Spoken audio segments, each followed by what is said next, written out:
Hingga saat ini, permasalahan mahalnya harga sembako menjadi permasalahan serius yang belum tertangani pemerintah. Hal ini menjadi beban hidup warga sebab harganya melambung tinggi tak dapat dijangkau. Dampak mahalnya harga sembako itu dirasakan berbagai sektor, mulai meningkatnya kemiskinan, pengangguran, aksi kriminal meningkat, dan sektor kesenjangan sosial lain. Akibat harga kebutuhan pokok tak terjangkau. Mendapat banyaknya keluhan dari warga dan pemilik usaha UMKM kecil menengah ke bawah, anggota Komisi DPR RI Pusat Daerah Pemilihan 7, salah satunya wilayah Magetan, melakukan kunjungan lokasi UMKM. Anggota Komisi DPR RI Pusat Dapil 7, Edi Baskoro Yudhoyono, melihat secara langsung kondisi produksi UMKM pembuatan aneka roti di Kelurahan Magetan, Jawa Timur untuk menjaring aspirasi dan keluhan. Di depan karyawan UMKM Roti dan tokoh warga, Edi Baskoro Yudhoyono berbincang dan mendengarkan keluhan mahalnya harga sembako. Jika hal ini tak tertangani serius, membuat pelaku UMKM terancam gulung tikar.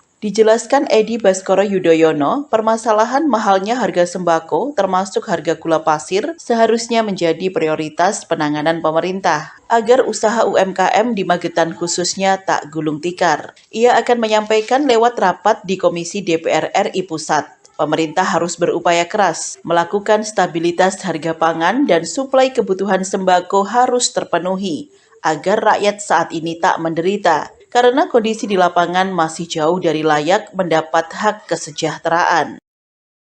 Keluhan harga gula yang saat ini mahal seperti apa? Ya, Kayaknya tentu semuanya sama ya. Paling klasik hingga hari ini, apalagi sudah musim akhir tahun seperti ini adalah harga-harga sembako.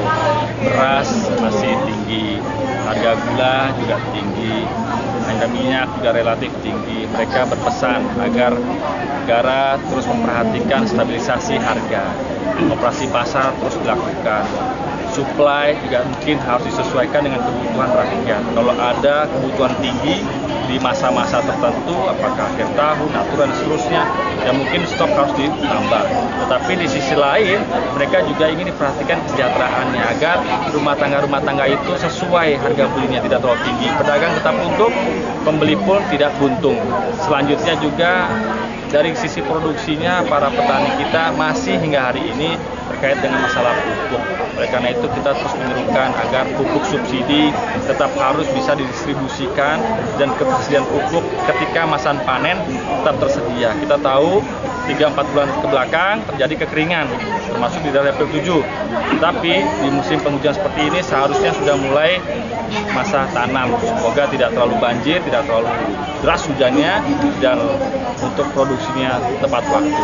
Sehingga tolong didengarkan bagi pemerintah, kami sebagai wakil rakyat juga terus mendorong menyampaikan agar keluhan-keluhan rakyat diperhatikan. Kami sebagai wakil rakyat pun ikut membantu mengurangi beban mereka dengan cara-cara yang disesuaikan.